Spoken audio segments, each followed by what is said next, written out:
नमस्कार। एनटिभी कोहलपुर समाचारमा स्वागत छ। म नवीन नेपाली र साङ्केतिकरणमा हुनुहुन्छ दोभासे दिपा थापा। लामो अल्झाइपछि लुम्बिनी प्रदेश सरकारले आज पूर्ण आकार पाएको छ। नयाँ अनुहारलाई मन्त्रालयको जिम्मा छ, तर चुनौतीका चाङहरू छन्। नयाँ सत्ता समीकरणले निर्माण गरेको यो मन्त्रीमण्डलबाट जनताका अपेक्षाहरू झन् धेरै छन्। परीक्षाको समय सुरु भइसकेको छ। आजको समाचारमा रूपन्देहीको मोतीपुरमा झडपपछि उत्पन्न असहज परिस्थिति र विभिन्न जिल्लामा सवारी तथा डुङ्गा दुर्घटनाका प्रसङ्गहरू छन्। तर सुरुमा प्रमुख समाचार। प्रदेश सरकारको मन्त्री परिषद विस्तार, 6 मन्त्री र 4 राज्य मन्त्री सहित 17 सदस्यीय मन्त्रीमण्डल निर्माण। रूपन्देहीको मोतीपुर औद्योगिक क्षेत्रको जग्गामा बसेका सुकुम्बासी र प्रहरी बीच झडप, 50 बढी घाइते, अनिश्चितकालीन कर्फ्यू जारी। सल्यानमा किसानलाई पशुपालनमा आकर्षण गर्न पालिकाहरू सक्रिय, वडाको सिफारिसमा बागचौर नगरपालिकामा भैँसीलाई सुत्केरी भत्ताको व्यवस्था। आफ्नो देशलाई चीनमा मिलाउने प्रयास नगर्न ताइवानको राष्ट्रपतिको चेतावनी, देशको भविष्य तय भइसकेकाले चीनको कुनै दबावमा नझुक्ने अडान। र मालदिप्समा जारी साफ च्याम्पियनसिप फुटबलमा नेपाल आज भारतसँग भिड्दै बराबरी मात्र खेले पनि नेपाल फाइनल पुग्ने सुनिश्चित। समाचार अब विस्तारमा। लुम्बिनी प्रदेश सरकारले आज पूर्णता पाएको छ। लुम्बिनी प्रदेश मन्त्री परिषदमा 6 मन्त्री र 4 राज्य मन्त्री थपिएका छन्। मुख्यमन्त्री कुलप्रसाद केसीले आज नयाँ मन्त्री नियुक्त गर्दै 17 सदस्यीय मन्त्री परिषद विस्तार भएको जानकारी गराउनु भएको हो। मन्त्री परिषद विस्तार भएसँगै नवनियुक्त मन्त्रीहरूले पद तथा गोपनीयताको शपथ लिनु भएको छ। आज प्रदेश प्रमुख अमिक शेरचनले मन्त्री र राज्य मन्त्रीहरूलाई शपथ गराउनु भएको हो। आज भएको मन्त्रीमण्डल विस्तारमा ऊर्जा, जलस्रोत तथा सिंचाई मन्त्रालयको जिम्मेवारी वीरबहादुर राणाले पाउनु भएको छ। यस्तै वन, वातावरण तथा भू संरक्षण मन्त्रीमा सुरेन्द्र हमाल तथा शिक्षा, विज्ञान, युवा तथा खेलकुद मन्त्रीमा बस्युद्दन खाँ रहनु भएको छ। उहाँहरू नेपाली कांग्रेसको सिफारिसमा मन्त्री बन्नु भएको हो। त्यस्तै नेकपा माओवादी केन्द्रबाट स्वास्थ्य, जनसङ्ख्या तथा परिवार कल्याण मन्त्रीमा इन्द्रजित थारू, आन्तरिक मामिला तथा सञ्चार मन्त्रीमा तिलकराम शर्मालाई जिम्मेवारी दिएको छ। यस्तै नेपाली कांग्रेसका तर्फबाट ऊर्जा, जलस्रोत तथा सिंचाई राज्य मन्त्रीमा अर्जुन कुमार श्रेष्ठ र पर्यटन राज्य मन्त्री रिना नेपाल विकलाई जिम्मेवारी दिएको छ। नेकपा माओवादीको तर्फबाट स्वास्थ्य, जनसङ्ख्या तथा परिवार कल्याण राज्य मन्त्रीमा बिमला खत्री ओली र कृषि, खाद्य प्रविधि तथा भूमि व्यवस्था राज्य मन्त्रीमा सुषमा यादव तोकिनु भएको छ। रूपन्देहीको मोतीपुर औद्योगिक क्षेत्रको जग्गामा बसोबास गर्ने सुकुम्बासी समूह र प्रहरी बीच झडप भएपछि आज दिनभर त्यस क्षेत्रको तनावग्रस्त स्थिति रह्यो। झडपमा गोली समेत चलेपछि प्रहरी सहित 50 भन्दा बढी घाइते भएका छन्। उक्त क्षेत्रमा उत्पन्न स्थिति नियन्त्रण बाहिर जान सक्ने भन्दै जिल्ला प्रशासन कार्यालयले आज दिउँसो 4 बजेदेखि अनिश्चितकालका लागि कर्फ्यू आदेश जारी गरेको छ। पूर्वमा तिनौ नदी, पश्चिममा हरिहरपुरको खेतीयोग्य जमिन, उत्तरमा शिवनगर रानीगञ्जको बस्ती र दक्षिणमा बुटौल उपमहानगर 18 औद्योगिक करिडोरको जमिन रहेको भागसम्म लागू हुने गरी कर्फ्यू जारी गरिएको रूपन्देहीका प्रमुख जिल्ला अधिकारी ऋषिराम तिवारीले जारी गरेको सूचनामा उल्लेख छ। यसअघि निर्माणाधीन मोतीपुर औद्योगिक क्षेत्रमा जग्गा कब्जा गरी बस्नेहरू र सुरक्षाकर्मी बीच झडप हुँदा गोली चलेको थियो। घटनामा घाइते हुनेमा प्रहरीको सङ्ख्या बढिरहेको बताइएको छ। निर्माणाधीन औद्योगिक क्षेत्रमा घर टहरा बनाई बस्नेहरूलाई हटाउने क्रममा सुरक्षाकर्मीसँग झडप भएको हो। स्थानीयले प्रहरी र प्रदर्शनकारी गरी दुवैतर्फबाट गोली चलेको दावी गरेका छन्। रूपन्देही जिल्ला प्रहरी कार्यालयका प्रवक्ता प्रहरी नायब उपरीक्षक सत्यनारायण थापाले भने सुरक्षाकर्मी सहित अरू पनि घाइते भएकाले घटनाबारे थप अनुसन्धान भइरहेको जानकारी दिनुभएको छ।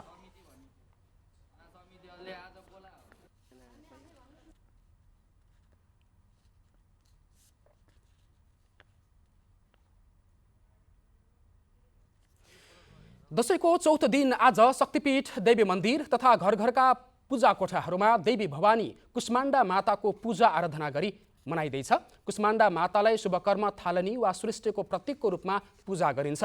देवी कुष्माण्डाले ब्रह्माण्डको सृष्टि गरी पृथ्वी रचनाका लागि सूर्य भगवानलाई आफ्नो तापशक्ति दिएर प्रज्वलित बनाएको र अन्य ग्रहको समेत रचना गरी पुरै सौर्यमण्डल सञ्चालन गरेको देवी भागवत लगायतका ग्रन्थहरूमा उल्लेख गरिएको छ। कुष्माण्डाको लौकिक अर्थ कुविन्डो हो। उष्ण हावापानीको प्रकृतिमा हुर्किने तर भित्री गुण शीतप्रद हुने फल कुविन्डोलाई कुष्माण्डा देवीको प्रतीक मानेर दशैँमा यसको पूजाआजा गर्ने परम्परा रहेको छ।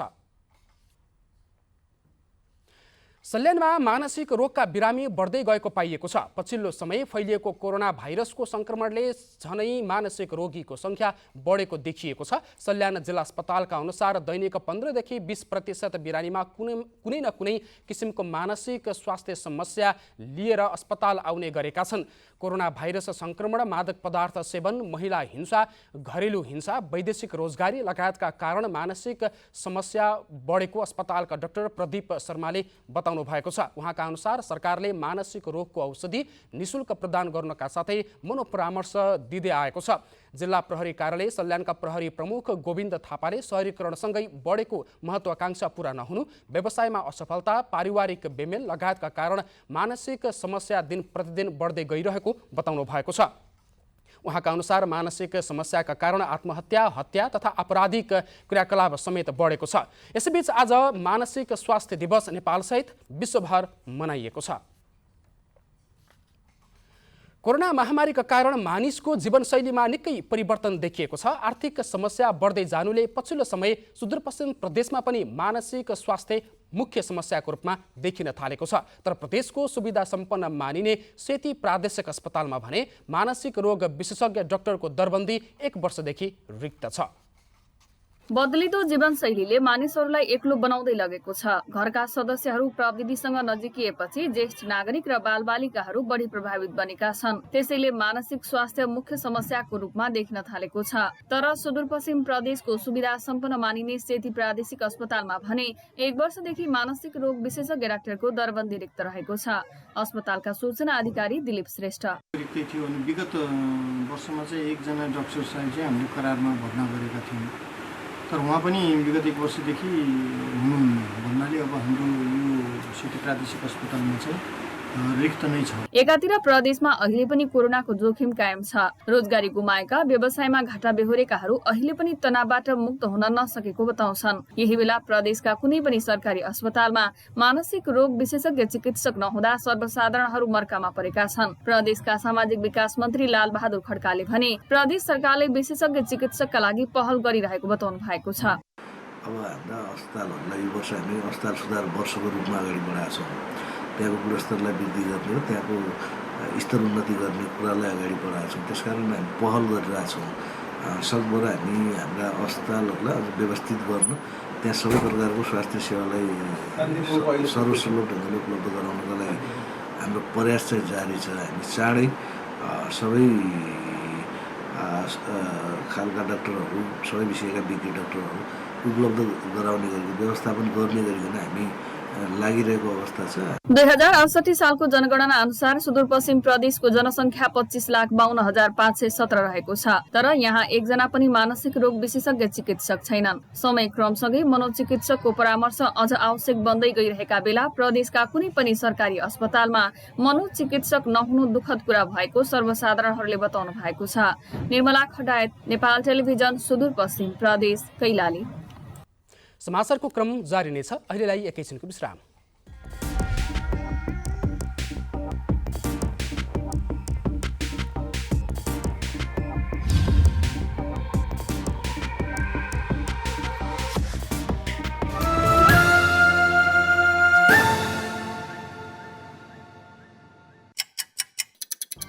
हर घडी हर प्रहर, प्रत्येक गाउँ, प्रत्येक सहर, के निकट के विकट, हरेक स्थितिमा, हरेक परिस्थितिमा नीति, विधि र प्रतिनिधिका कुरा, प्रकृति, संस्कृति र प्रविधिका कुरा, हाम्रो समाचार, तथ्य, सूचना, निष्पक्ष विचार, हाम्रो अभिभारा, तपाईको सूचनाको अधिकार।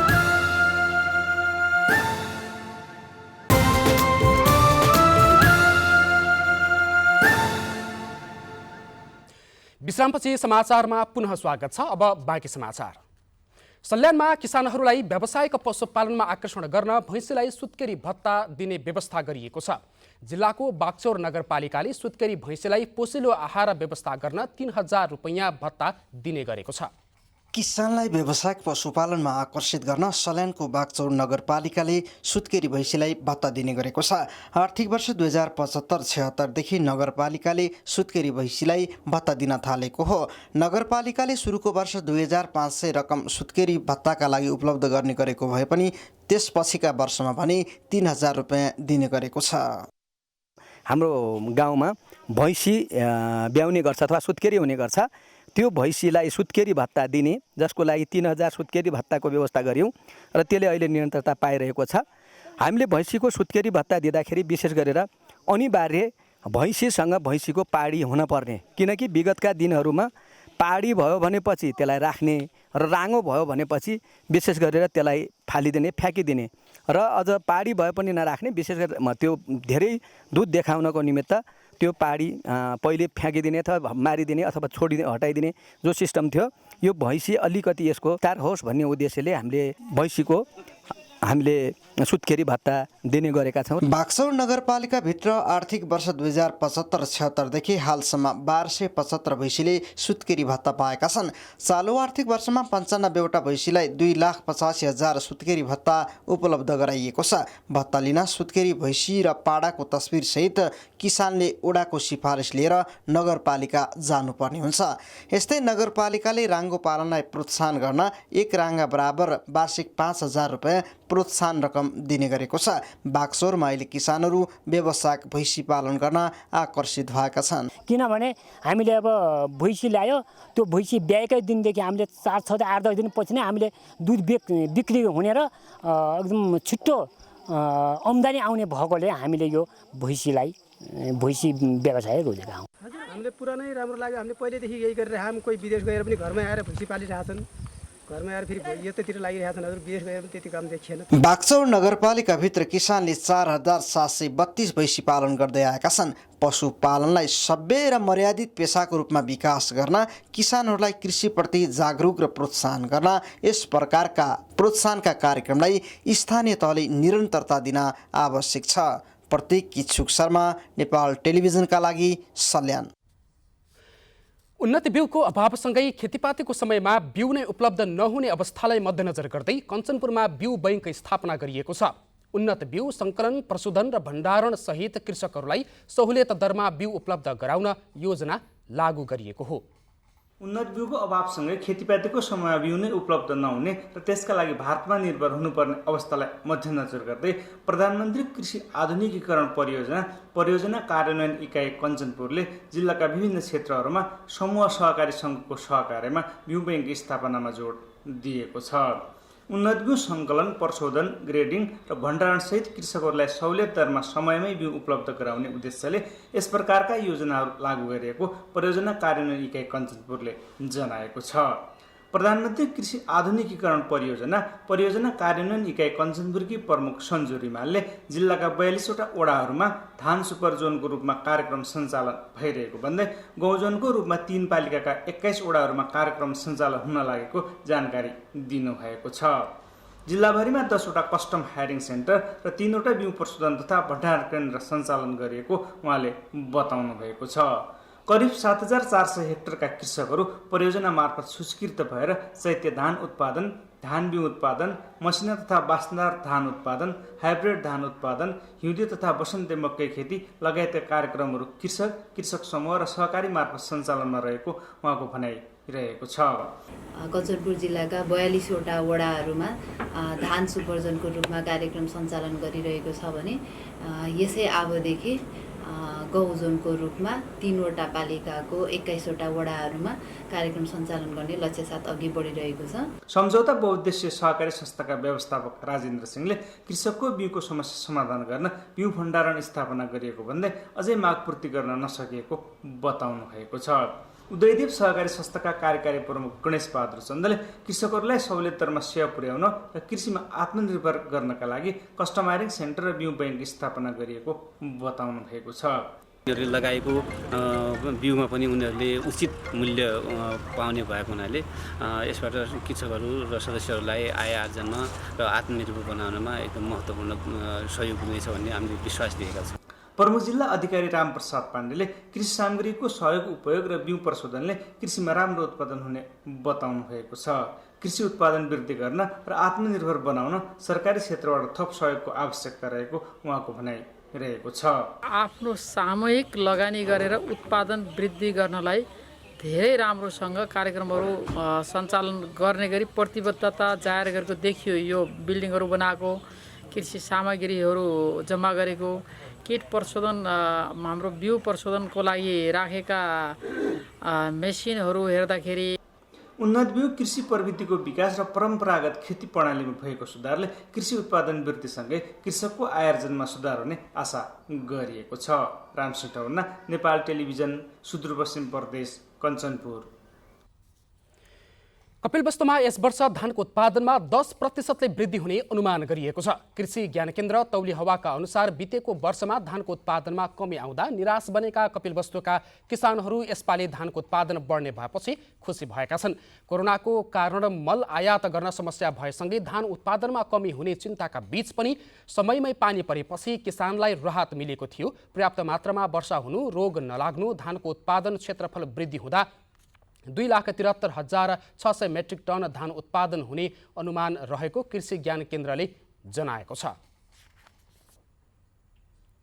डोटीमा 2 वर्ष यता कुष्ठरोगीहरूको संख्या थपिँदै जान थालेको छ। जिल्लामा थप 5 जना नयाँ कुष्ठरोगी देखिएको जिल्ला स्वास्थ्य कार्यालयले जनाएको छ। गएको वर्ष 7 जना कुष्ठरोगी फेला परेका थिए भने यो वर्ष थप 5 जनामा कुष्ठरोग देखिएपछि कुष्ठरोगीको संख्या 12 पुगेको छ। डोटीमा वर्षेनी रोगीको संख्या थपिँदै गएपछि कुष्ठरोग अन्त्य गर्नमा समस्या सहित चुनौती थपिएको जिल्ला स्वास्थ्य कार्यालयका तथ्याङ्क अधिकृत महेश बोहराले बताउनु भएको छ। जिल्लामा कुष्ठरोग सम्बन्धी विभिन्न जनचेतनामूलक कार्यक्रमहरू गरिँदै आए पनि गाउँघरमा कुष्ठरोगीहरू अझै लुकीछिपी बस्ने गरेको कारण कुष्ठरोग अन्त्य हुन नसकेको चिकित्सकहरूले बताएका छन्। डोटीमा 2 वर्ष यता कुष्ठरोगीको संख्या बढेको देखिएको छ। कुष्ठरोग सम्बन्धी चेतनाको अभावले पनि झन चुनौती थपिएको छ। आज हामीले डोटीका स्थानीय तथा चिकित्सकहरूलाई कुष्ठरोग नियन्त्रण गर्न कसले के गर्न सकिन्छ भनेर सोधेका छौँ। हेरौँ आजको आवाजमा।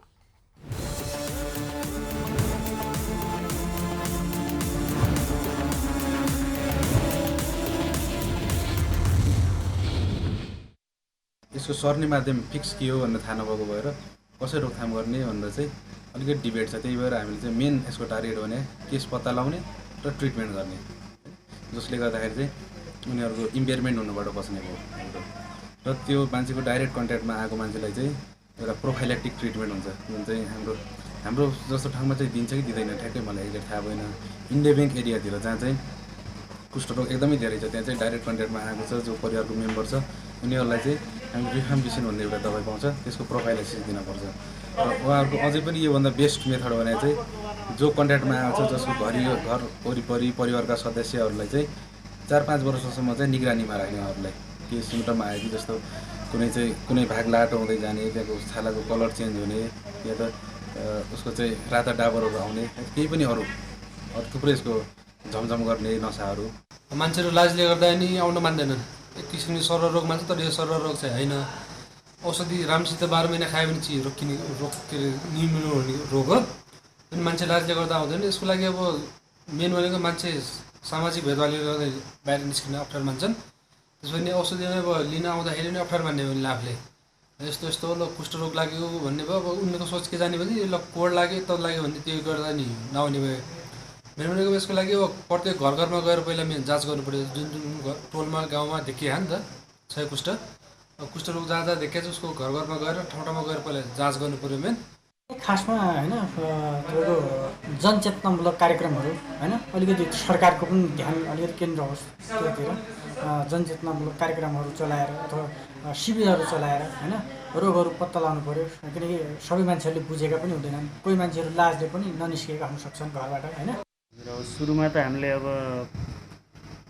केस पत्ता लगाउनको लागि स्क्रिनिङ क्याम्पहरू जस्तो होइन, त्यही हो मेन गर्नुपर्ने।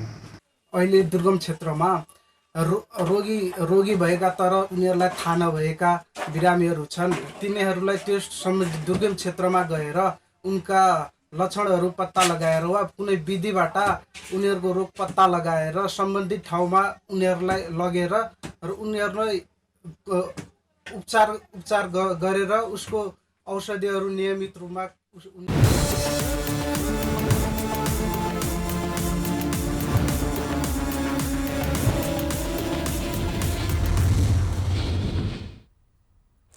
समाचारको क्रम जारी नै छ, एकैछिनको विश्राम।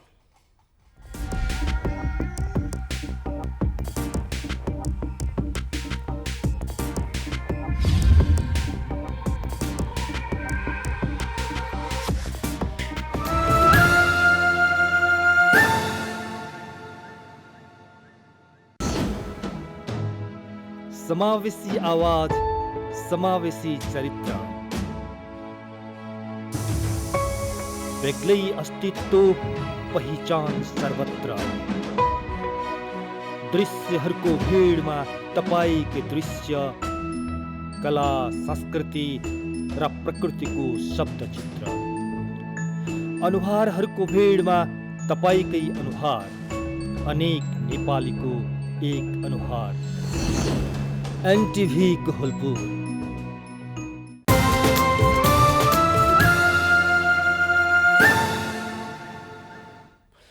तपाईँ एनटिभी कोहलपुर हेर्दै हुनुहुन्छ। अब बाँकी समाचार।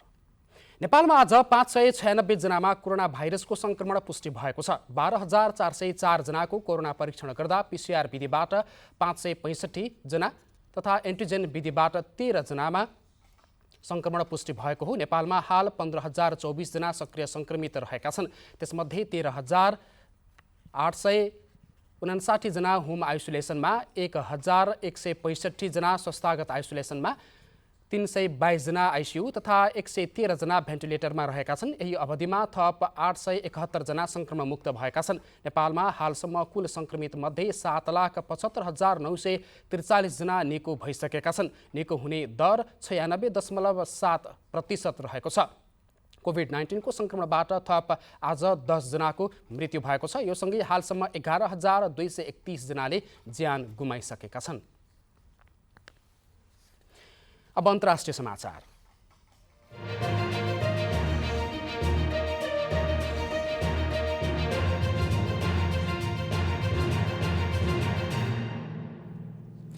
ताइवानका राष्ट्रपति साई इङ विनले आफ्नो देशलाई चीनमा मिलाउने प्रयास नगर्न चेतावनी दिनुभएको छ। चीनले ताइवानलाई आफ्नो देशमा मिलाउन कुनै प्रयास गरे त्यसको कठोर मूल्य चुकाउनु पर्ने उहाँले चेतावनी दिनुभएको छ। चीनिया राष्ट्रपति सी जिनपिङले ताइवानसँगको एकीकरण पुरा हुनुपर्ने बताएपछि ताइवानका राष्ट्रपति साईले यस्तो चेतावनी दिनुभएको हो। ताइवानका राष्ट्रपति साईले वर्षौं पहिले नै ताइवानले आफ्नो भविष्य तय गरेकाले चीनको कुनै पनि दबावमा नझुक्ने बताउनु भएको छ। उहाँले आफ्नो सुरक्षाको लागि ताइवान कुनै पनि हालतमा पछि नहट्ने बताउँदै ताइवानले आफ्नो नीति नियममा कुनै फेरबदल नगर्ने पनि स्पष्ट पार्नु भएको छ।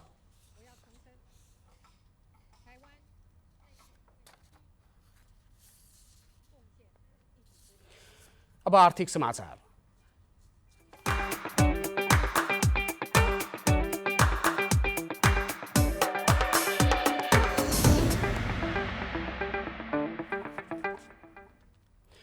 साताको पहिलो दिन शेयर बजार ओह्रालो लागेको छ। शेयर बजार परिसूचक नेप्से आज 18.53 अङ्कले घटेर 2,662.58 बिन्दुमा झरेको छ। आज फाइनान्स, जीवन बिमा र म्युचुअल फन्ड बाहेक अरू सबै समूहको शेयर घटेको छ। समग्र बजार घटे पनि मैलुङ खोला जलविद्युत कम्पनीको शेयर 10%ले बढेको छ। जीवन विकास लघुवित्त र महिला लघुवित्त कम्पनीको शेयर 9% भन्दा धेरैले ओह्रालो लागेको छ। आज 220 वटा कम्पनीका 72,51,000 किता शेयर 4,49,80,00,000 रुपैयाँमा कारोबार भएका छन्। सबैभन्दा धेरै महिला लघुवित्त र जीवन विकास लघुवित्तको 18 करोड रुपैयाँ भन्दा धेरैको दरले शेयर खरिद बिक्री भएको छ। अब खेलकुद समाचार।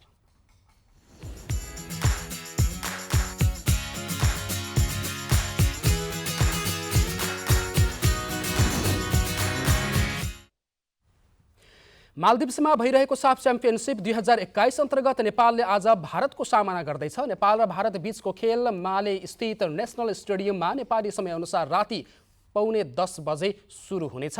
5 राष्ट्र सम्मिलित प्रतियोगितामा राउन्ड रोबिन लिगका आधारमा खेल भइरहँदा नेपालले सुरुवाती 2 खेल जितेर 6 अङ्क जोडेको छ र फाइनल पुग्ने सम्भावना बलियो बनाएको छ।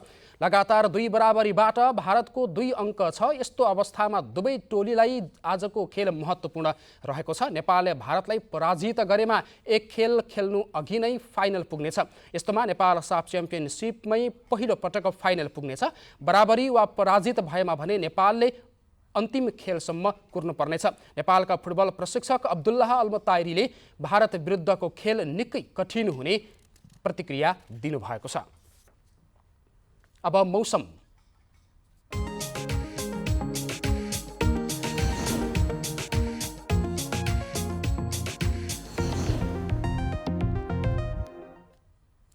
आज देशभर मौसम आंशिकदेखि सामान्य बदलिरही पूर्वी क्षेत्रका प्रदेशका थोरै स्थानहरूमा मेघगर्जन र चट्याङ सहित हल्का वर्षाको सम्भावना रहेको छ। आज राति पनि देशभर आंशिकदेखि सामान्य बदलिरही देशका पूर्वी क्षेत्रमा 1-2 स्थानहरूमा मेघगर्जन र चट्याङ सहित हल्का वर्षाको सम्भावना रहेको छ। अब मौसम सम्बन्धी थप विवरण।